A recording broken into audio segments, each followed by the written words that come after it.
과부와 노총각의 옥중연애. 옛날 어사 박문수가 친구를 만나기 위해 길을 떠났습니다. 그 친구는 어릴 적부터 동문수학하던 친구였고 지금은 어느 고을 원님이 되어 그곳을 찾아가는 길이었습니다. 가던 중에 만난 높고 험한 고개를 박문수는 땀을 뻘뻘 흘리며 넘고 있었습니다. 그러다 고개 정상에 다다랐을 때쯤 길 옆에 있는 커다란 나무를 발견했습니다. 박문수는 시원해 보이는 그 나무 그늘에서 잠시 쉬어가기로 했습니다. 그렇게 수려한 경치를 감상하며 여유를 즐기고 있는데 웬 남자가 등짐을 메고 이쪽으로 다가오는 것이 보였습니다. 총각머리를 한 나이가 30쯤 되어 보이는 그 남자는 등짐을 나무 그늘에 내려놓고 주머니에서 주섬주섬 담배를 꺼내어 피우기 시작했습니다. 구수한 담배 연기가 바람을 타고 박문수의 코를 건드렸습니다.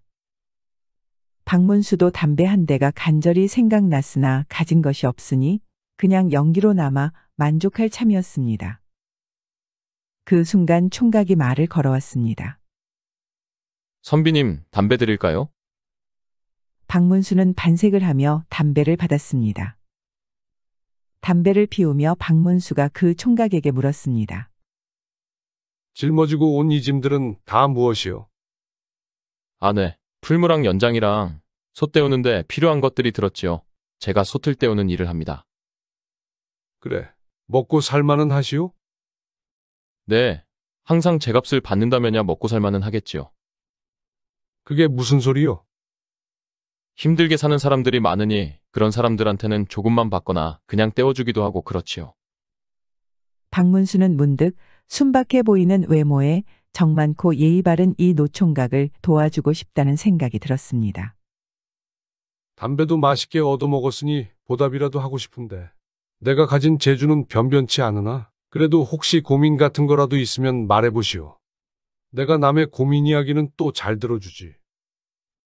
혹시 또 도움이 될 수도 있을지. 총각이 잠시 머뭇거리더니 부끄러운 듯 말했습니다. 제가 사모하는 여인이 있는데 말입니다. 어찌해야 할지 방도를 모르겠습니다. 좀 자세히 말해보시오. 이 고개를 넘어가면 이진사란 양반집에 청상과부가 하나 있습니다. 남편은 혼인한 지 한 달도 못 되어 죽고 물론 자식도 못 낳았지요. 근데 그 여인을 볼 때마다 가슴이 뛰고 집에서도 또 일할 때도 그 여인의 얼굴만 계속 떠오릅니다. 그 여인과 혼인하고 싶은데 어찌 해야 할지 모르겠습니다. 박문수는 이야기를 듣고 골똘히 생각에 잠기더니 그 총각에게 나름의 계책을 알려주고 나서는 총각과 나는 서로가 누구인지 또 어디서 왔는지도 모르는 사이지만 총각의 바람이 이루어졌으면 하는 간절한 마음으로 생각해낸 것이니 나를 믿고 내가 일러준 대로 해보시오. 어차피 믿져야 본전 아니오. 그리고 반드시 잘 될 것이오. 그렇게 마지막까지 당부를 하고 두 사람은 헤어졌습니다. 그날부터 총각은 이진사 집 동네로 매일 솥을 떼우러 다녔습니다. 구멍난 소 떼우시오. 구멍난 소 떼우시오. 그렇게 며칠을 계속 다니니 어느 날 이진사 댁 하인이 총각을 집 안으로 불러들였습니다. 잠시 후 매일 밤 꿈속에서 그리던 이진사 댁 과부 며느리가 나타났습니다. 부엌 앞에 떼워야 할 솥들을 꺼내 놓았습니다. 대여섯 개 돼요. 잘 좀 해주세요. 총각은 두근거리는 마음을 가라앉히고 부지런히 솥을 떼었습니다. 일이 마무리되자 과부가 셈을 치르러 나왔습니다. 총각은 보통 솥 하나를 떼어주고 한 냥을 받았는데 오늘은 박문수가 시킨 대로 값을 부를 생각이었습니다. 과부가 말했습니다. 여러 개를 떼웠으니 좀 싸게 해주시오. 안 됩니다. 이 집은 부잣집이니 돈을 2배로 받아야겠습니다. 솥 하나당 2냥씩 계산해 주십시오. 과부는 그런 억지가 어디 있냐며 원래대로 솥 하나당 1냥씩 쳐주겠다고 말했습니다. 총각은 안 된다며 계속 2배로 받아야겠다고 떼를 썼습니다. 과부는 하는 수 없이 한 양씩 계산한 돈을 총각에게 주고 머슴들을 시켜 총각을 집 밖으로 내쫓게 했습니다. 총각은 온 동네가 떠나가게 고함을 치며 행패를 부렸습니다. 이렇게 부잣집에서 일한 삭도 제대로 안 쳐주고 사람을 내쫓으려 하다니 이런 법이 어디 있어? 결국 머슴들이 총각을 집 밖으로 내쫓기는 했으나 그 과정에서 총각은 여기저기 맞아서 멍이 들었고 가지고 다니던 연장과 풀무까지 부서지고 말았습니다. 총각은 이제 박문수가 시킨 대로 원님에게 억울함을 호소하러 관가로 갔습니다. 그런데 관가에 들어선 총각은 깜짝 놀라고 말았습니다. 원님이 있어야 할 자리에 산에서 만나 담배를 함께 피우고 이진사집 과부와 혼인할 계책을 알려준 사람이 떡하니 앉아 있는 것이었습니다. 박문수는 원님 대신 총각의 사건을 대신 처리하기 위해 관가에서 기다리고 있었던 것이었습니다. 어인일로 왔느냐? 말해보거라. 총각은 박문수가 시키는 대로 방금 있었던 일들을 전부 고했습니다. 총각의 이야기를 다 들은 박문수는 당장 소떼운 값을 제대로 주지 않은 그 여인과 총각을 두들겨 팬 머슴들을 불러들여라. 하고 명을 내렸고 과부와 머슴들이 잡혀오자 머슴들은 여기 있고 저 총각과 저 여인을 같이 하옥하라. 과부는 벼랑간 관가에 잡혀온 것도 옥에 갇힌 것도 황당하고 두려웠습니다. 그런데 말붙일대라곤 옆에 같이 갇혀있는 노총각밖에 없었습니다. 두 사람은 한동안 그렇게 말없이 앉아 있었습니다. 그러다가 과부는 여기저기 멍들고 깨진 총각의 몰골이 눈에 들어왔습니다. 그리고 총각에게 미안한 마음이 들었습니다. 저기, 몸은 좀 괜찮습니까? 어디 크게 상한 곳은 없으시오? 아, 괜찮습니다. 아씨가 이렇게 걱정해주니 벌써 다 나은 것 같습니다. 그리고 죄송합니다. 제가 난리 피운 것 때문에 아씨가 고생이시네요. 과부는 그때 처음으로 총각의 얼굴을 찬찬히 보았습니다. 착한 인상의 말투도 차분하고 다정한 것이 좋은 사람으로 느껴졌습니다. 그런데 이런 말씀 드려도 될지. 뭔데요? 아씨는 오간에서도 참 고우시네요. 뭐라고요? 그리고 제가 궁금한 것이 하나 있는데 물어봐도 되겠습니까? 뭔데요? 혹여 어머니가 어디 사시는 누구신지요? 아니, 그건 왜 궁금하시오? 도대체 어떤 분이 이렇게 어여쁜 딸을 낳으셨는지 알고 싶어서요. 넉살 좋은 총각의 말에 과부는 말없이 미소만 띄우고 있었습니다. 그렇게 과부는 짧은 시간에 총각에게 호감을 갖게 되었습니다. 한편 박문수는 잡혀온 머슴들에게 너희들은 비록 소떼오는 자가 행패를 부렸다고는 하나 그도 분명 처지가 어려운 사람이거늘 돕지는 못할 망정 여럿이서 몰매를 주고 그의 연장을 다 부수었으니 너희는 곤장감이다. 여봐라, 이놈들을 곤장 한 대씩 치고 내보내도록 하라. 잠시 후 박문수는 과부를 불렀습니다. 너는 혼인한 지 한 달도 못 되어 남편이 죽었다고 들었는데 맞느냐? 과부는 가만히 고개를 끄덕였습니다. 너의 처지가 무척 안 되었구나. 저 소떼오는 총각이 너를 마음에 두고 있는 듯한데 이대로 평생 과부로 늙어 죽는 것보다는 널 사모하는 사람이 있다면 팔자를 고쳐보는 것도 좋을 것이다. 내가 너에 대한 처벌은 미뤄둘 테니 둘이 잘 살아보는 건 어떠하냐? 만약 또다시 저 총각과 불미스러운 일로 관하러 오게 된다면 오늘의 일까지 가중해서 처벌할 것이다. 이진사는 내가 잘 설득해 볼 테니 걱정 말거라. 과부는 그렇지 않아도 총각에 대한 호감을 갖고 있었는데 어사까지 나서서 개가를 하라 하니 못 이기는 척하며 총각과 혼인하였습니다. 둘은 아들, 딸 많이 낳고 오래오래 행복하게 잘 살았다고 합니다. 이 시대 여성은 남편과 사별하면 수절을 강요당하였으나 박문수는 이런 백성의 고통을 헤아려 과부에게 혼인을 주선해 주는 일이 자주 있었다고 합니다.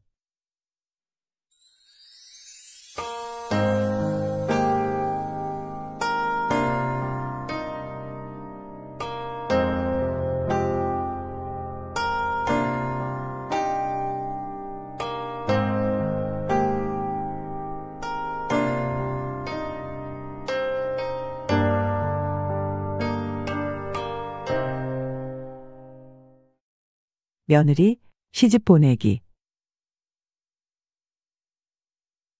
옛날 어느 마을에 홀어머니를 모시고 사는 대길이라는 총각이 있었습니다. 어렸을 때부터 동네에서 함께 자란 연자라는 낭자와 혼인을 한 달 앞두고 있는 대길이는 요즘 하루하루가 행복하기만 했습니다. 대길이는 아침 일찍 한 짐 해온 나무를 장에 내다 팔고 집으로 돌아가는 길이었습니다. 그런데 맞은편에서 평소 절친한 친구 사이인 응삼이가 뛰어오며 대길이를 급하게 불렀습니다. 대길아, 놀라지 말고 들어. 내가 한두 번 본 게 아니라서 이건 거의 확실한데 말이야. 연자랑 석구가 보통 사이가 아닌 것 같아. 좀 전에도 연자가 먼저 가고 석구가 뒤따라서 뒷산 숲속으로 가는 걸 내가 봤어. 이것이 한두 번이 아니여. 얼른 한번 가봐. 대길이는 반신반의하며 응삼이가 알려준 곳으로 가보았습니다. 그곳에 거의 다다를 무렵 저 멀리에서 연자와 석구가 보였습니다. 대길이는 급히 몸을 숨기고 말소리가 들릴 만한 곳까지 조심히 다가갔습니다. 둘은 딱 붙어 앉아서는 연자가 교태를 부리자 석구는 연자를 와락 껴안고 입을 맞추었습니다. 설마 하며 오면서도 응삼이가 잘못 본 것일 거라 생각했는데 연자와 석구의 미래를 직접 목격을 하고 나니 대길이는 피가 거꾸로 솟는 것 같았습니다. 그리고 배신감에 온몸은 부들부들 떨렸습니다. 이러다 대길이가 알면 어떻게 하지? 그 바보가 그걸 어떻게 알아? 너 시집간 뒤에도 우리 이렇게 가끔 만나자. 연자 너는 신랑이 둘이라 재미가 좋을 거야. 혼인 후에도 만나자는 연자와 석구의 대화를 들으니 대길이는 참았던 울분이 입 밖으로 터져나왔습니다. 그 소리에 연자와 석구는 화들짝 놀라며 서로 떨어졌습니다. 잠깐! 이거 무슨 소리지? 아직도 거친 숨을 몰아쉬던 석구가 소리가 난 쪽을 노려보자 대길이는 어쩔 수 없이 앞으로 나섰습니다. 석구는 너무 놀라 입을 다물지 못했고 파랗게 질린 연자는 석구의 등 뒤로 몸을 숨기기 바빴습니다. 대길이는 말없이 두 사람을 번갈아서 몇 번을 보더니 드디어 입을 열었습니다. 그래, 석구야. 나한테 더 이상 바보짓 하지 말라고 하늘이 나를 이리로 보내신 모양이다. 우리 어머님께는 적당히 둘러대고 파혼을 해줄 테니 숨어서 이짓거리 하지 말고 둘이 결혼해서 떳떳하게 살아라. 만약 너희 둘이 짝이 안 된다면, 이게 다 그냥 불장난 같은 거였다면 그땐 내가 너희 둘을 절대 용서하지 않을 것이다. 대길이는 터질 듯한 분노를 간신히 억누르며 돌아섰습니다. 그토록 마음을 주었던 약혼녀와 어릴 적부터 형제처럼 같이 자라온 친구의 배신에 그의 가슴은 천갈래 만갈래로 찢어지는 것 같았습니다. 대길이는 정처 없이 한참을 걷다가 도착한 어느 강가에 앉아 아픈 가슴을 달래었습니다. 얼마나 시간이 지났는지 해는 벌써 지고 달이 높이 떠 있었습니다. 슬슬 집으로 돌아가려는데 어느 노인이 말을 걸어왔습니다. 거기 보이는 젊은이 무슨 일로 그렇게 수심에 빠져 있는가? 대길이가 돌아보니 평범한 차림에 온화한 미소를 띤 노인 한 명이 다가와 있었습니다. 안 그래도 누군가에게 하소연이라도 하고 싶었던 대길이는 오늘 있었던 일을 이 낯선 노인에게라도 후련하게 털어놓아야겠다고 생각하고 모두 얘기했습니다. 어차피 그 여인과 혼인했어 봐야 자네와 모두가 불행해졌을 것이네. 좋아하는 사람끼리 살게 해줘야 하고 말고 더 큰 불행을 막았다고 생각하게. 용서가 쉽지 않았겠지만 잘했네. 대길이의 얘기를 들은 노인은 감탄한 듯 연신 고개를 끄덕였습니다. 그리고는 이복에 내일 밤 자시에 이곳으로 다시 오게. 그럼 배를 대고 누군가 자네를 데리러 올 것이네.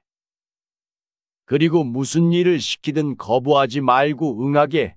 그럼 좋은 일이 생길 것이네. 노인은 그렇게 알쏭달쏭한 말만을 남기고 떠났습니다. 다음 날 밤이 되었습니다. 대길이는 반신반의하며 강가로 나가보았습니다. 자시가 되자 과연 멀리 배 한 척이 보이기 시작했습니다. 사공이 강가에 배를 대자 귀티가 나는 노파가 내리더니 대길이에게 다가왔습니다.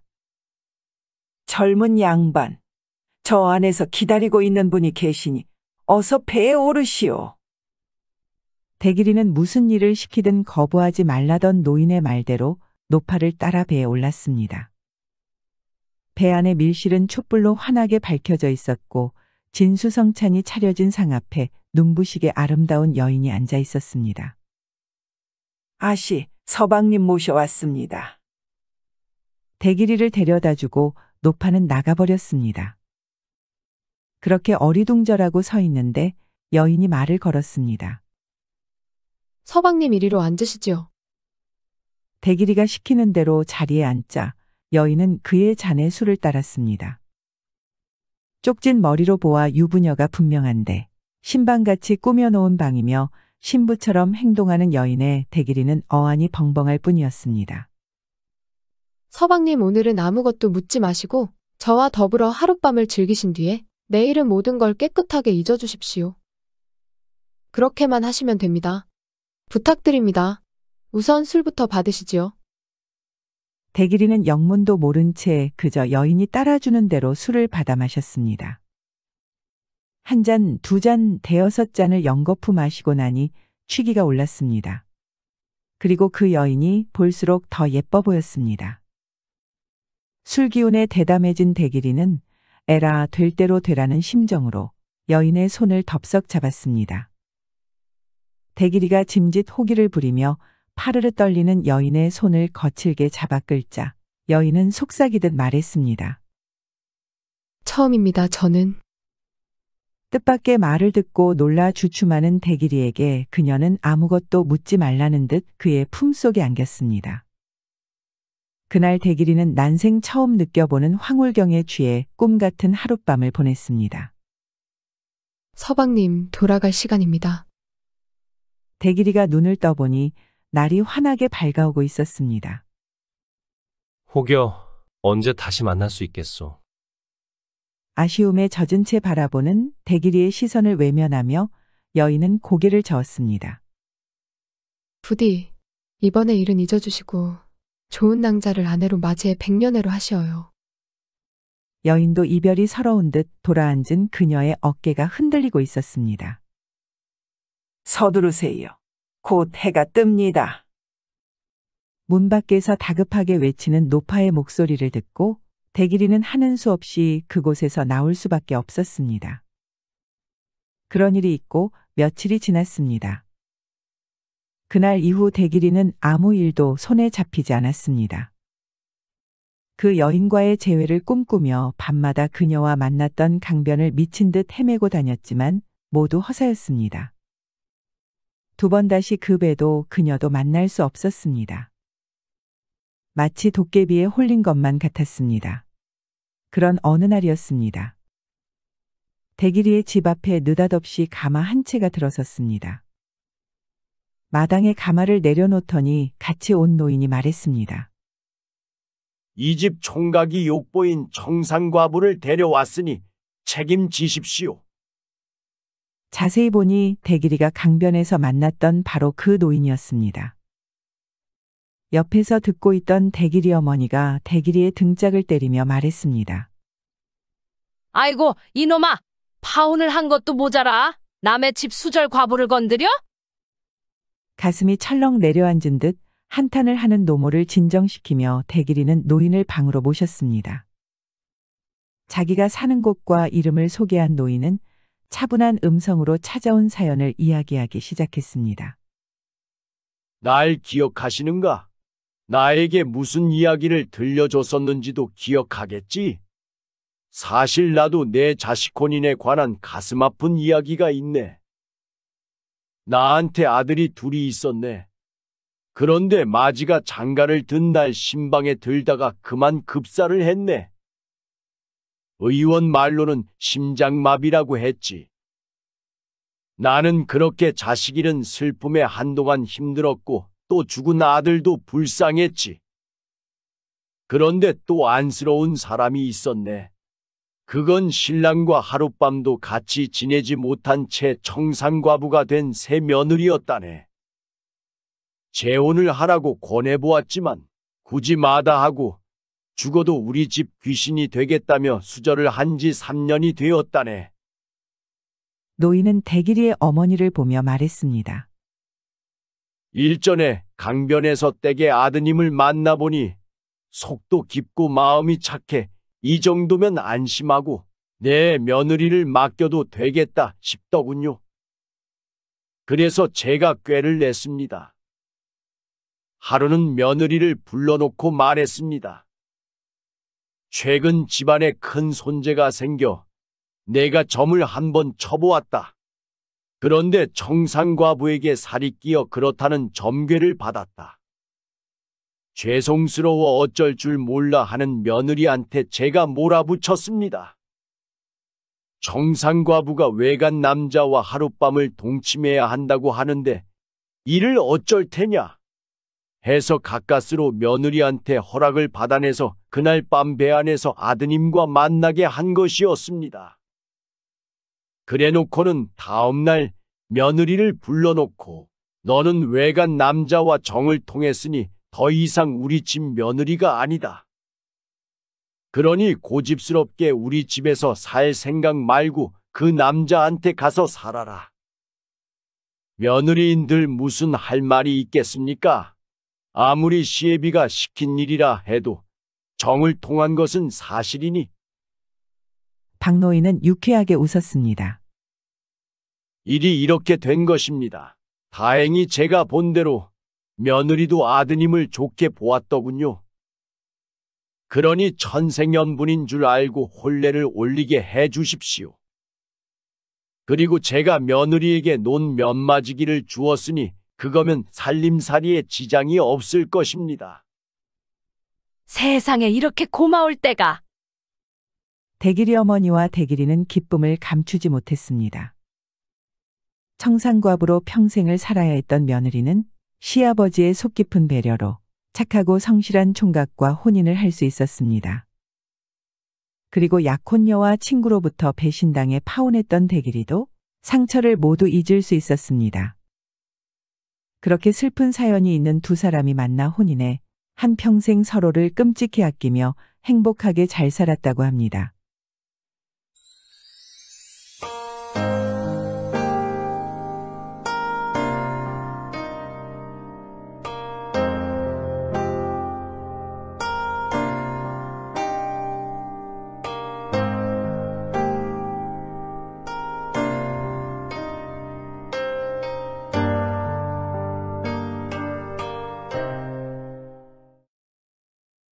여인을 부르는 신비한 목탁. 옛날 계룡산 근처 유선흥이라고 불리는 곳이 있었습니다. 오늘은 그 유선흥에 사는 조서방의 이야기입니다. 직관 일을 하는 조서방은 매일 아침 폐철을 차고 집을 나가 이 사람 저 사람 만나러 이 집 저 집의 사랑방에 돌아다녔습니다. 직관 일의 특성상 최대한 많은 사람들과 안면을 터놓는 것은 생계에 중요한 일이기도 했습니다. 그는 그저 그런 여담을 즐기며 그렇게 사람들과 농담이나 섞으면서 하루를 보내는 경우가 많았습니다. 한편 조서방에게는 심서방이라는 절친한 친구가 있었습니다. 심서방은 약방을 했는데 여러 마을을 다니며 아픈 사람들이 있으면 침도 놔주고 약재를 팔기도 했습니다. 조서방은 심서방이 집에 없더라도 심서방 집 사랑방에 들어가서 쉬기도 하고 잠도 자는 정도로 가족 같은 막역한 사이였습니다. 어느 날이었습니다. 조서방이 여기저기 사람을 만나면서 돌아다니다가 날은 저물고 몸은 피곤해서 가까운 심서방 집에서 자고 가기로 했습니다. 조서방은 자기 집처럼 심서방 집 마당으로 들어서며 말했습니다. 어이, 나왔네. 내가 요 근처에 놀러 왔다가 해가 저물어서 자네 집에서 자고 가려고 왔네. 마당에 나와 있었던 심서방은 조서방을 반갑게 맞이하며 말했습니다. 자네 왔는가? 그냥 자고 가면 되지. 뭔 말이 그렇게 많은가? 방으로 들어가세. 평소 심서방 집에는 아픈 사람들이 심심치 않게 찾아와 사랑방이 북적이는 경우도 많았지만 그날따라 사랑방은 텅 비어 있었습니다. 둘은 사랑방에서 이런저런 얘기를 나누며 한가롭게 시간을 보내고 있었습니다. 밤이 점점 깊어가는데 갑자기 밖에서 애타게 사람을 찾는 소리가 들려왔습니다. 저기 의원님 계십니까? 누군가 심서방을 찾는 소리였습니다.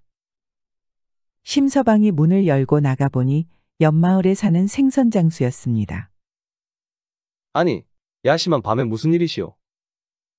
예, 다른 게 아니라 제 자식 놈이 저녁을 먹더니 무엇에 얹혔는지 자꾸 답답하다고 하더니 눈이 뒤집어져서 버둥거리길래 이렇게 급하게 산을 넘어서 왔습니다. 알겠소. 여기서 잠시만 기다리시오.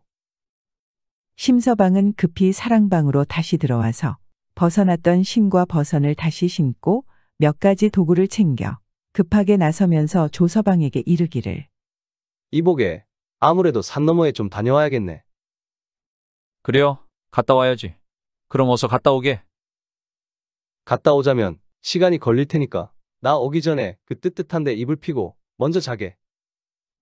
그래요. 내 걱정 말고 어서 다녀오게. 산길 조심하고. 이렇게 심서방은 생선장수의 집으로 떠났습니다.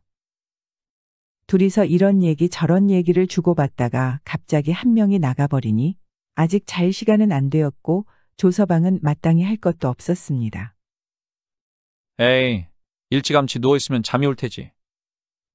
조서방은 저고리도 벗고 데님을 풀고 바지도 벗어놓고서 사랑방 구석에 있는 이불을 피려고 끄집어내서 잡아당겼습니다. 그때 이불 속에서 뭐가 대구루루 하고 굴러나오는 것입니다. 방바닥에 굴러다니는 것을 보니 그것은 목탁이었습니다. 그동안 심서방과 그렇게 각별하게 친하게 지냈어도 이 사람이 절에 다닌다는 얘기는 들어본 적이 없는데 도대체 어떻게 된 것인지 조서방은 의아했습니다. 이부자리를 다 펴고 불을 끄고 들어누워 가만히 있어도 잠은 안 오고 해서 머리맡에 둔 목탁을 집어서 두들겨 봤습니다. 몇 번 치다가 보니 그마저도 재미도 없고 해서 그냥 다시 던져놓고 조서방은 눈을 감고 잠을 청했습니다. 그렇게 조용히 누워있자니 사랑방 맞은편의 안방 쪽에서 문 열리는 소리가 들리는 듯했습니다. 심서방의 처가 자다 깨서 변소에나 가나보다 하고 대수롭지 않게 생각했습니다. 그런데 발소리가 점점 커지는 것이 변소 쪽이 아닌 사랑 쪽으로 걸어오는 것 같았습니다. 밤중에 왜 저렇게 돌아다니는 거지? 무슨 일이 있으신가? 하고 생각하고 있는데 그 순간 사랑방 문이 가만히 열리면서 누군가 들어왔습니다. 아마도 심서방의 처인 것 같았습니다. 이 밤에 사랑방에는 무슨 일로 왔는지는 알 수 없었으나 조서방은 자기가 일어나면 서로 민망한 상황이 될까봐 이불을 머리끝까지 뒤집어 쓰고 가만히 드러누워 자는 척을 하고 있었습니다. 그런데 이게 무슨 일입니까? 심서방의 처가 갑자기 옷을 훌훌 벗는 것 같더니 조서방의 이불 속으로 들어오는 것이었습니다. 조서방은 깜짝 놀랐고 급한 마음에 뭐라도 해야겠다 싶어 허헛! 하고 기침을 했습니다. 그러자 깜짝 놀란 심서방의 처는 아고 이게 누구야? 하고 벗었던 옷을 그냥 부둥켜 들고 문을 박차고 나갔습니다. 그러고 나니 조서방은 자정이 얼추 가까워져서 한밤중이니 집에 갈 수도 없고 잘 수도 없고 아주 난감해졌습니다. 조서방은 깜깜한 방에서 눈만 껌뻑껌뻑하고 앉아서 죄 없는 담배만 뻐끔뻐끔 피우고 있었습니다. 얼마간의 시간이 흐른 뒤 바깥에서부터 기침 소리를 내면서 심서방이 들어왔습니다. 자네 아직 안 잤는가? 평소 같으면 무엇인가 한마디 대꾸라도 할 조서방이었지만 조서방은 아무 대꾸도 않고 천장만 쳐다보며 담배만 피우고 앉아 있었습니다. 이보게, 일찍 자라니까 왜 안 자고 앉아 있어? 조서방은 여전히 대꾸가 없었습니다. 심서방이 생각하니 조서방의 태도가 아주 수상했습니다. 이보게, 무슨 일 있었는가? 그래도 조서방은 말을 하지 않았습니다. 이보게 도대체 무슨 일인가? 그제야 겨우 조서방이 한마디 했습니다. 자네, 불도를 믿었었나? 뭐? 내가 불도를 왜 믿어? 무심코 대답을 한 심서방의 머리에 번뜩 뭔가 스치는 것이 있었습니다. 자네 혹시 목탁 쳤나? 그렇지. 목탁 쳤지? 야, 이 사람아! 목탁은 왜 거기 뒀어? 큰일 날 뻔했구만 아주. 나 간 떨어지는 줄 알았구만. 아, 그거 신비한 목탁인데 내가 말해줄 걸 그랬네. 하하하하하. 심서방은 혼자 한참을 웃었습니다. 그 일이 있은 뒤 시간이 몇 주 흘렀습니다. 심서방 집 사랑방을 제 집처럼 드나들던 조서방은 그날 이후로 심서방 집의 발길을 끊었습니다.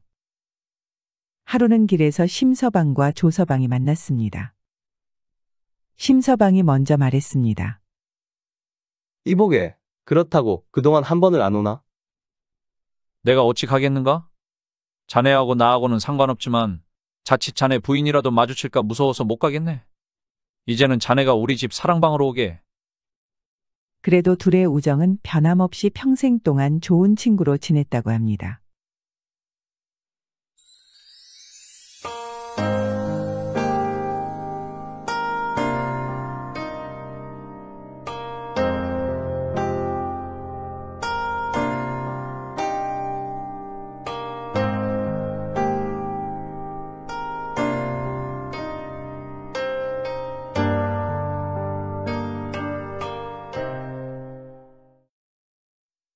곽덕국 이야기. 옛날 경상도 어느 곳에 이서방이란 사람이 살았습니다. 이서방은 매우 어렵고 가난하게 살았는데 가진 재산이라고는 쓰러져가는 초가집 한 채와 조그만한 나귀 한 필이 전부였습니다. 이서방은 먼 길을 걸어 해변가에 가서 건어물이나 절인 생선을 조금 사서 나귀에 싣고 이곳 저곳에 서는 장을 찾아다니며 그것들을 팔아 작은 이득을 남겨 겨우겨우 먹고 살았습니다. 그렇게 다니던 어느 날 저녁이었습니다.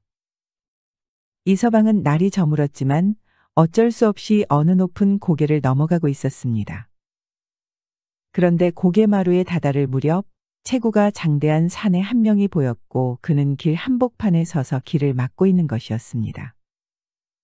이서방은 옆으로 살짝 비켜가려 했지만 그 큰 사내는 이서방을 보내주지 않고 다시 길을 막아섰습니다. 사내가 말했습니다. 그 나귀 세워라. 나귀는 거기 세워놓고 너는 가거라. 이제 보니 그 사내는 산에서 만나는 사람들을 협박해서 물건을 뺏는 도적 같았습니다. 사내는 한 명이었지만 그 생김새와 체구를 이서방은 결코 무시하고 지나갈 수 없었습니다. 이 사내를 힘으로 결코 당해낼 수 없을 것 같았습니다. 아이고, 저는 전 재산이 이것뿐입니다.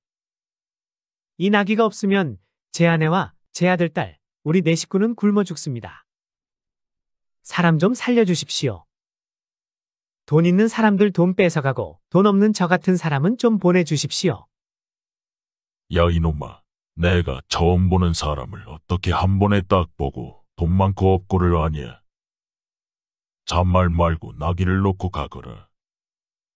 이서방이 아무리 애걸복걸을 해도 사내는, 아니 이 도적은 전혀 봐줄 생각이 없어 보였습니다. 그렇다면 이건 어떠냐? 내가 사는 곳과 이름을 알려줄 테니 나를 찾아오면 이 나귀는 돌려주겠다. 한번 해보겠냐? 아이고 예 선생님. 그럼 어디 사십니까? 내가 사는 집 주소는 이산 저산 사이에 산다. 예. 그게 무슨? 그럼 성은 어떻게 되십니까? 조상난 지 사흘 만이다. 그럼 이름은 무엇입니까요? 정월 초하루 날이다. 이서방이 집 주소와 성과 이름을 모두 들었지만 이건 들은 것도 아니고 안 들은 것도 아니었습니다. 도대체 어디 사는 누구라는 건지 알 수가 없었습니다. 그렇게 장사미천인 나귀를 뺏기고 집으로 돌아온 이서방은 도적의 사는 곳과 이름을 알아내기 위해 밤새도록 연구를 해보았으나 도저히 감을 잡을 수가 없었습니다. 이튿날이 되었습니다. 이서방은 혼자 끙끙 머리를 굴려봐야 알아낼 자신이 없어 원님에게 가서 하소연 해볼 생각으로 아침을 먹고 집을 나섰습니다. 한참을 걸어 어느 동네 앞을 지나는데 빈 공터에서 애들이 제비를 뽑아 원님 놀이를 하고 있었습니다. 어떤 똘똘해 보이는 녀석이 가장 긴 심지를 뽑아 원님이 되었고 다른 아이들은 아전 행세를 하고 있었습니다. 이서방은 잠시 쉬어갈 요량으로 길 옆에 큰 도리에 앉아 구경을 하게 되었습니다. 그러자 원님 역할을 하는 아이가 이서방을 가리키며 말했습니다. 저 구경하는 사람을 잡아들여라. 그러자 아전 행세하는 아이들이 이서방에게 뛰어오더니 이서방을 잡아 끌어 원님 역할하는 아이 앞으로 데려가는 것이었습니다. 이서방은 이 상황이 재밌기도 하고 또 어찌하나 구경해 볼 생각으로 아이들의 장난에 장단을 맞춰주기로 했습니다. 꼴리거라. 이서방이 꾸부정하게 앉으니 원님 역할을 하는 아이가 물었습니다. 당신은 무엇 때문에 가던 길이나 갈 것이지? 우리 노는데 뭐 볼 게 있다고 구경을 하고 있는 것이냐? 예, 그럴 만한 일이 있습니다. 그래, 그게 무슨 일인지 소상히 고하게. 다름이 아니고 제가 사실 조그만 장사를 하고 다니는데 산길을 가다가 도적한테 낙이랑 물건들을 뺏겼습니다. 그런데 그 뺏긴 것들을 도로 찾지 않으면 아무래도 먹고 살 방도가 없어서 도움을 받고자 원님에게 구하려 가는 길이었습니다. 그런데 여기서 마침 원님 놀이를 하고 계시기에 잠시 구경했습니다. 그래, 그러면 그 도적 이야기를 해보시게. 내가 해결해 주겠네. 예, 그 도적이 내 물건을 뺏어가면서 자기 사는 곳과 이름을 알려줄 테니 찾아오라 했는데 그 말이 하도 수수께끼 같아서 아무리 고민해봐도 어디 사는 누구라는 건지 해석을 못하고 있습니다. 거 잘 됐네. 사실 내가 평소 글 공부에 열심이고 수수께끼는 내 전문이네. 걱정 말고 말해보게. 그 도적이 뭐라고 하였는가? 사는 곳은 이산 저산 사이에 산다 합니다. 성은 초상난 지 사흘만이라 하고 이름은 정월 초하룻날이라고 합니다. 원님 역할을 하는 아이가 말했습니다. 응, 이산 저산 사이에 산다니 양산에 산다는 말이다. 그리고 초상난 지 사흘만이라면 초상난 지 사흘 만에 곽에 들어가니 성은 곽가다. 이름이 정월 초하룻날이라면 정월 초하룻날은 모두 떡국을 먹는 날이니 그놈은 바로 양산 사는 곽떡국이다. 이서방이 원님 역할을 하는 아이의 말을 듣고 가만히 생각해보니 그럴듯했습니다. 그리고 원님을 찾아가도 별 뾰족한 수도 없을 것 같고 해서 혹시나 하는 마음에 양산 사는 곽떡국을 찾아보기로 했습니다. 이서방이 몇 날 며칠을 걸어 양산을 찾아가 길가에 있는 주막집에 들어갔습니다. 노인 서넛이 모여 앉아 술을 마시고 이야기를 하고 있는 게 보였습니다. 이서방은 노인들에게 가서 인사를 하고 말을 물었습니다. 어르신, 혹시 곽떡국이란 자가 여기 양산에 있습니까? 아이고, 저 사람 저 곽떡국일 전혀 모르는구만. 그러다가 맞아주고 이 사람아. 여기에서는 떡국 선생이라고 해야 하는디. 이서방은 내심 깜짝 놀랐습니다. 정말 양산에 곽떡국이란 사람이 사는 모양이었습니다. 암튼 그럼 그 떡국 선생은 어디 삽니까? 집이 어딥니까? 저 건너 산 위에 99칸짜리 좋은 집 바로 저 집이 그 집이라오. 저 큰 집이요. 예, 감사합니다. 이서방이 노인에게 들은 곳으로 찾아가 보니 엄청나게 큰 고루거각의 기와집이 있는데 문이 겹겹이 있고 각 문마다 장정이 2명씩 보초를 서고 있었습니다. 이서방은 집 앞에 서 있는 하인에게 말했습니다. 떡국 선생 만나러 왔습니다. 어디서 왔느냐? 저는 상주에서 온 이서방입니다. 떡국 선생에게 이야기하면 알 것입니다. 여기서 잠시만 기다려라. 안으로 들어갔던 하인이 잠시 후에 돌아와 이서방을 데리고 집 안으로 들어갔습니다. 이서방은 곽덕국이 있는 방으로 안내되었습니다. 용케 잘 찾아왔구만. 여기까지 찾아왔으니 짐작하고 있겠지만 나는 여기 양산에서는 만석거부여. 보시다시피 이렇게 잘 살지만 내가 1년에 한 번씩은 크던 작던 도적질을 한다네. 이놈의 도적질 할 마음이 생기면 어떻게든 해야 내 마음이 풀리고 그렇지 않으면 내가 살지를 못한다네. 그러니 나에게 재물을 뺏긴 것은 절대 비밀로 해주게. 혹시 그 얘기가 밖으로 새어나가면 당신은 제명에 죽지 못할 것이니 알아서 잘하리라 믿네. 아무튼 오느라 힘들었을 테니 며칠 쉬었다 가시게. 말을 마친 곽덕국은 하인을 불렀습니다. 이 사람에게 좋은 방을 내주고 잘 대접하도록 해라. 이서방은 곽덕국의 집에서 생전 보도 듣도 못한 좋은 음식을 먹으며 지냈고 그렇게 보름 정도가 지났습니다. 이서방이 그만 집으로 돌아가겠다고 하니 하인이 이서방을 곽덕국의 방에 다시 데려다 주었습니다. 곽덕국은 하인을 따라가면 마국간으로 안내해 줄 걸세. 거기서 말 한 피를 고르도록 하게. 이서방이 하인을 따라 마국간에 가보니 좋아 보이는 말들이 많았지만 이서방은 마국간의 구석에 있는 자기가 곽덕국에게 빼앗겼던 나귀를 골랐습니다. 곽덕국은 욕심 없는 이서방의 모습에 감탄하며 나귀의 등에 돈을 한 발이 잔뜩 실어주었습니다. 곽덕국은 떠나가는 이서방에게 잘 가시게. 내가 참 이상한 놈이지. 미안했네. 그렇다고 어디 가서 내 이야기하면 알지? 꼭 기억하고 있지 말게. 그리하여 이서방은 곽덕국으로부터 받은 돈으로 더 이상 가난하지 않게 부자로 행복하게 살았다고 합니다.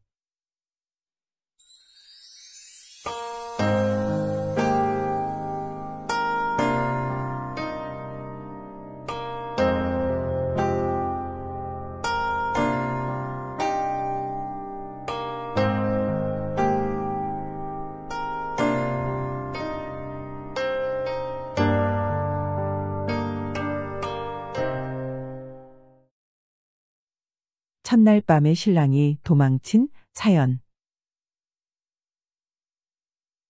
옛날 어느 외딴 시골 마을에 임서방이란 사람이 살고 있었습니다. 선천적으로 몸이 약했던 임서방의 아내는 2살 터울로 3자매를 낳아놓고 막내딸에게 엄마 소리도 듣기 전에 병이 들어 세상을 떠나고 말았습니다. 호래비가 된 임서방은 어렵게 어린 3자매를 키웠고 철이 일찍 든 3자매는 어릴 때부터 아버지를 도와 열심히 집안일과 농산일을 하며 착하고 예쁘게 자랐습니다. 이 3자매는 각기 개성이 강했습니다. 먼저 첫째 딸은 농사일은 제일 많이 해서 힘도 세고 듬직한 것이 딱 맏며느리감이었으나 겁이 많고 낯선 것에 대한 두려움이 많아 부끄러움을 잘 타는 소심한 성격이었습니다. 그리고 둘째 딸은 딸들 중에서 가장 모험심이 강하고 어떻게 보면 뻔뻔하고 겁이 없으며 무슨 일에서든 적극적인 과감한 성격이었습니다.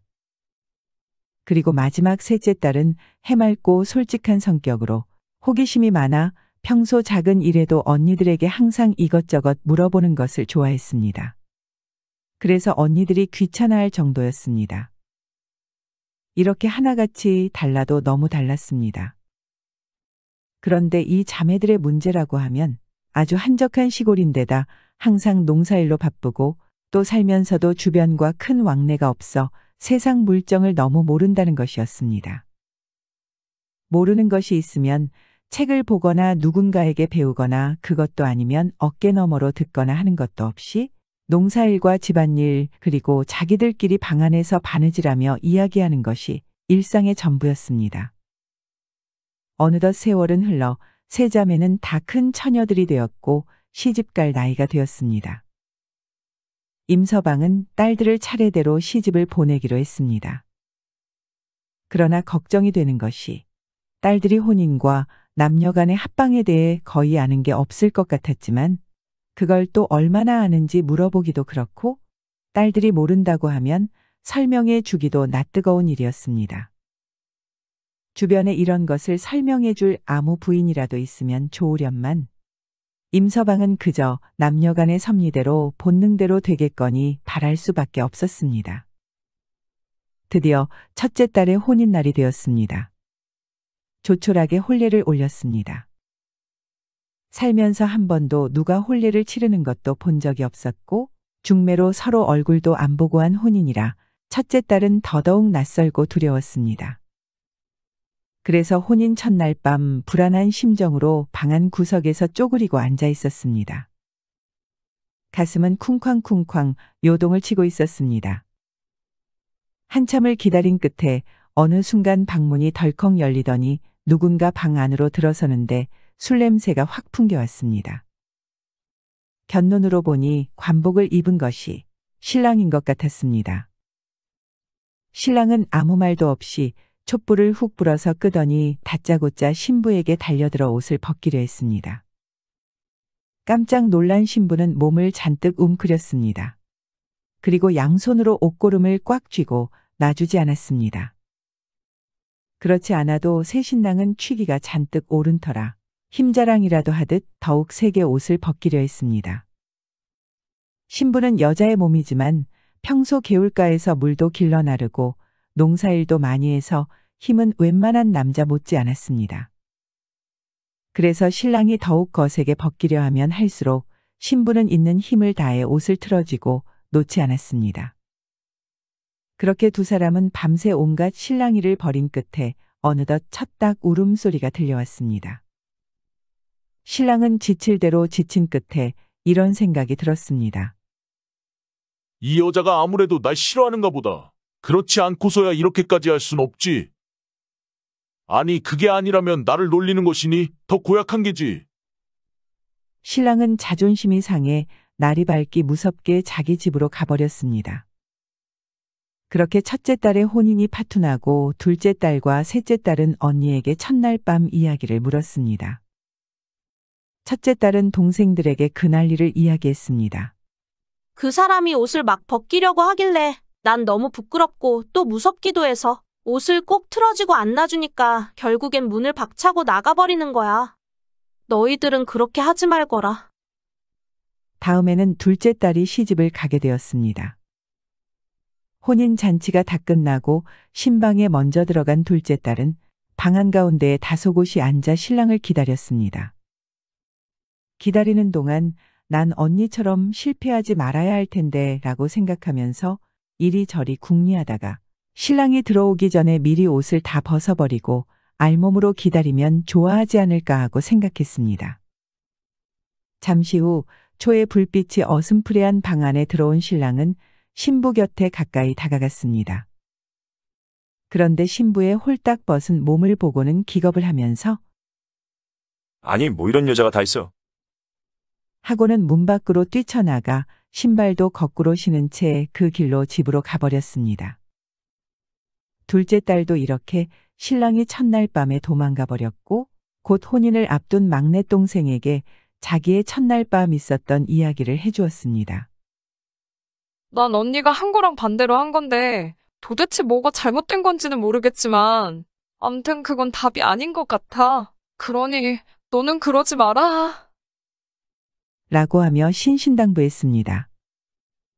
셋째 딸은 정말 혼란스러웠습니다. 도대체 첫날 밤에 어떻게 해야 소박맞지 않을 것인지 고민 또 고민했습니다. 드디어 셋째 딸이 혼인하는 날이 되었습니다. 언니들 둘 다 결혼에 실패하는 걸 보고 느끼는 바가 있어 난 소박맞지 않으리라 다짐했지만 누구 하나 시원하게 방법을 알려주는 사람은 없었습니다. 과연 셋째 딸은 소박맞지 않을 좋은 방법을 생각해내었을까요? 혼인잔치가 끝나고 술을 못하는 신랑이 먼저 신방에 들어가 있었습니다. 새색시가 들어가려다 말고 신방 문 밖에서 나지막히 그러나 또렷한 목소리로 말했습니다. 저기요. 서방님? 제가 옷을 입고 들어갈까요? 아니면 다 벗고 들어갈까요? 방 안에서 이 말을 들은 신랑은 기가 막히고 코가 막혔습니다. 이 집 딸들이 평범하지 않다는 건 소문으로 들어 알고 있었지만 이렇게 해괴할 줄은 몰랐네. 라고 중얼거리면서 새 신랑은 신발도 안 신고 옆문으로 곧바로 주랭랑을 쳤습니다. 이렇게 결국 세 딸들은 모두 첫날 밤에 소박을 맞았다고 합니다. 임서방은 어떤 심정이었을까요? 애비로서 마음은 찢어졌고 딸들의 혼인이 순탄치 않은 것이 다 자기 잘못이라고 생각했습니다. 내가 우리 애들을 엄마 없이 키우느라 더 신경을 많이 썼다고 생각했는데 아무래도 한참 부족했나 보다. 그리고 임서방은 생각했습니다. 집에서 배울 수 없는 것들은 세상 사람들을 사귀고 겪으면서 터득할 수도 있는 것인데 딸들의 나이에 맞지 않는 행동들이 너무 꽁꽁 싸매고 세상과 단절된 삶을 살게 했기 때문이 아닐까라고 말입니다.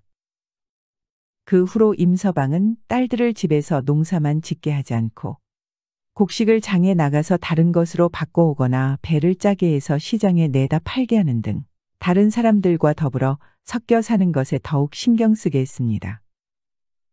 그래서 고민도 털어놓고 상의할 친구도 사귀고 본받을 만한 어른들과도 교류를 하게 되었습니다. 그렇게 점점 세상에 대해 배우게 된 딸들은 시간은 좀 걸렸지만 결국 모두 다시 시집을 가서 행복하게 잘 살았다고 합니다.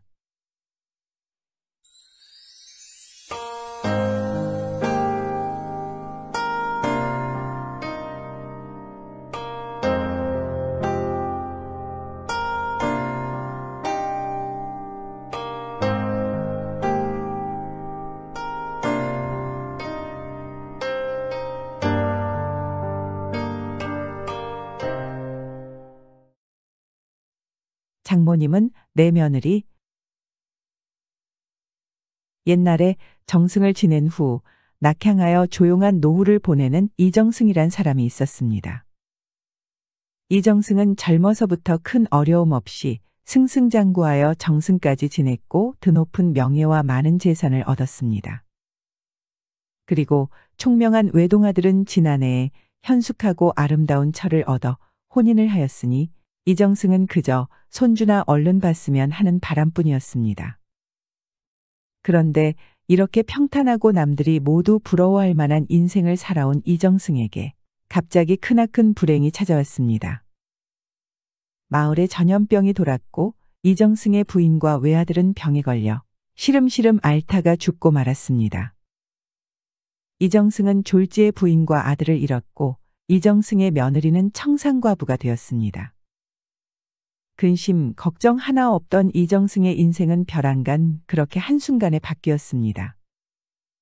그 크나큰 집에서 이정승은 사랑방을 지키고 혼자 된 며느리는 안방을 지키며 그저 하루하루 연명하는 삶이 이어졌습니다. 시아버지와 며느리의 관계였지만 둘의 관계는 어렵기만 했고 며느리가 무난 인사를 올릴 때 빼고는 서로 대화할 일도 없었습니다. 이정승의 하루는 며느리와 이렇게 지내서는 안 되겠다는 생각이 들었습니다. 그래서 결단을 내리고 며느리를 불렀습니다. 며느라가, 우리 고부간에 이렇게 세월만 보내면서 살 일이 아니다. 너는 너 갈 길로 가거라. 공연히 나 때문에 네 청춘을 희생하지 말고 한 살이라도 젊었을 때 떠나거라. 여기에 얼마간의 여비로 쓸 돈을 넣었다. 자리를 잡으면 연락하거라. 그럼 내가 가서 먹고 살만하게 해주마. 제가 떠나면 아버님께서 어떻게 혼자 사시겠어요? 아니다. 그렇게 고집 부릴 필요 없다. 네가 그렇게 혼자 있는데 나 혼자 새 장가를 갈 수도 없는 노릇 아니겠니? 너를 보내고 나도 어떻게든 같이 살 여인을 찾아보겠다. 너한테는 내가 어찌 보일지 모르지만 내가 인물도 좋고 재산도 많고 무엇보다 아직 건강도 걱정 없다. 이렇게 팔팔하단다. 그러니 내 걱정은 하지도 말거라. 며느리는 시아버지의 말대로 하는 것이 서로를 위하는 것 같았습니다. 그래서 그러겠다 하고 집을 떠나기로 했습니다. 다음 날이 되었습니다. 며느리는 새벽부터 만반진수를 차려 사랑채로 들고 갔습니다. 아버님, 진지 잡수세요. 이정승은 며느리가 해주는 마지막 밥상이라 생각하니 목이 메었지만 꾹 참아가며 맛있게 먹었습니다. 잘 먹었다. 이제 가거라. 남들 눈도 있으니 동이 트기 전에 떠나는 게 좋을 듯 싶다. 며느리가 보따리를 안고 집을 떠나는데 이정승은 동구 밖까지 배웅을 했습니다. 어디서든 임자를 만나 정착했다면 꼭 연통을 하거라. 내가 1년에 몇백 석은 하지 않느냐? 재물을 나눠줄 테니 그런 줄 알고 어디 가서든 잘 살 거라, 아가야. 며느리는 시아버지에게 마지막 인사를 하고 눈물을 흘리며 뒤돌아 걸었습니다. 몇 발자국 가지 않았는데 시아버지가 불렀습니다. 아가야, 네, 아버님. 세상 별거 없다. 너무 걱정 말고 나를 기다리는 사람이 저 길 끝에 있을 것이니 그 사람을 만나러 간다고 생각하거라. 며느리는 어디로 가야 할지 막막했는데 시아버지의 말을 듣고 나니 작은 용기가 생겼습니다. 때는 가을이었고 새벽 날씨는 한기가 좀 느껴졌습니다. 그렇게 며느리는 보따리를 안고 한참을 걸어갔습니다. 보리밭을 지나는데 흰머리가 희끗희끗한 남자가 보였습니다. 그 남자는 보리밭에서 걸음을 주고 집으로 돌아가는 길인 것 같았습니다. 저 사람이 길끝에서 날 기다리는 바로 그 사람일까? 내가 저런 사람하고도 살 수 있을까? 며느리는 그 남자의 뒤를 따라가 보았습니다. 남자는 어느 허름한 집으로 들어가더니 다시 걸음통에 걸음을 옮겨 담고 있었습니다. 집을 살펴보다 보니 부엌 쪽에서 사람이 있는 인기척이 났습니다. 살짝 들여다보니 젊은 여인이 밥을 짓고 있었습니다. 뒤따라온 남자의 부인으로 보기에는 나이 차이가 많이 나 보였습니다. 며느리는 부엌 안으로 얼굴을 내밀며 그 여인에게 말을 건넸습니다. 아이고, 저기 추워서 그런데 불 좀 쬐고 가도 될까요? 네, 그러세요. 불을 쬐면서 이런저런 이야기를 물어보니 나이 드신 아버지와 시집갈 나이가 훨씬 지난 노처녀 단 2사람만이 사는 집이었습니다. 그럼 처녀는 어찌하여 시집을 가지 않았습니까? 처녀가 콧물을 손등으로 쓱 닦더니 대답했습니다. 아버지, 어머니 그리고 저 세 식구가 살았는데 어머니가 속병이 나서 시름시름 몇 년 앓더니 제가 15살 때 돌아가셨어요. 벌써 20년이나 되었군요. 사실 그동안 여러 곳에서 혼담이 있었어요. 하지만 홀로 되신 아버지를 두고 시집갈 수가 없었습니다.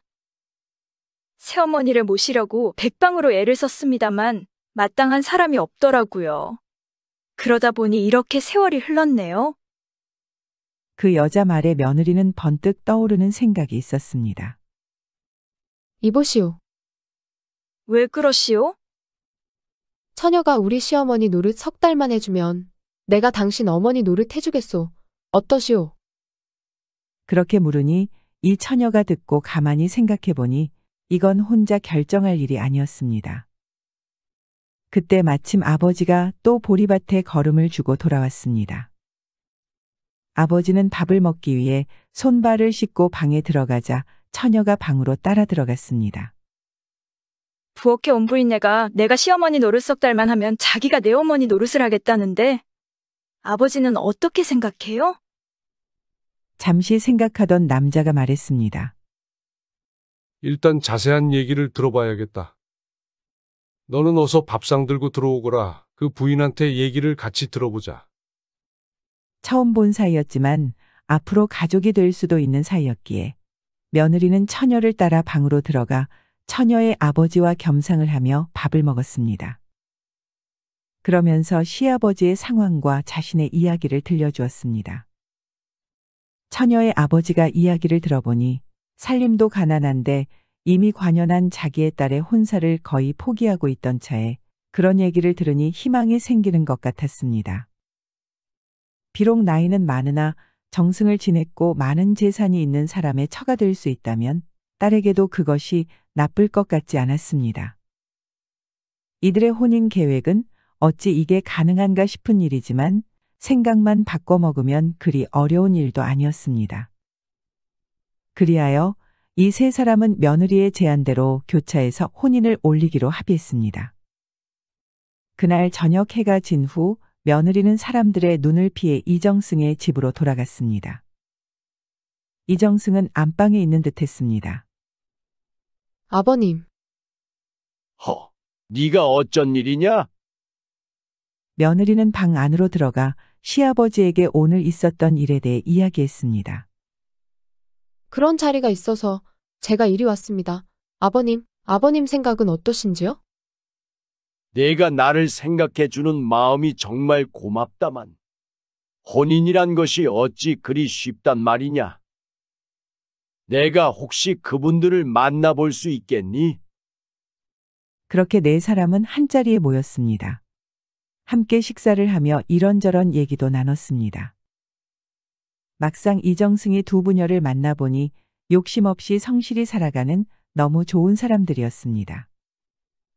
그리고 노처녀 부녀도 이정승의 자상하고 인품 좋은 모습에 만족해하며 네 사람은 혼인을 하게 되었습니다. 그리하여 며느리는 장모님이 되고 시아버지는 사위가 되는 일이 되어버렸습니다. 시아버지에게 시집온 노처녀는 처음에는 석 달을 약속하였으나 시아버지의 자상함과 또 편안한 삶에 만족하게 되어 계속 부부의 연을 이어갔다고 합니다. 시아버지 입장에서는 혼자 된 며느리를 두고 새 장가를 갈 수도 없는 것이고 며느리 입장에서는 혼자 된 시아버지를 두고 시집 갈 수도 없는 일이었는데 이렇게 서로의 인연을 만나게 되어 시아버지는 여생을 행복하게 살고 며느리도 과부로 외로운 삶을 살지 않고 새 지아비를 얻게 되었으니 얼마나 좋은 일입니까? 다만 며느리가 장모님이 된다는 것이 괴상하기는 하나 복잡한 촌수보다는 사람이 얼마나 행복하게 사느냐가 더 중요한 거 아니겠습니까?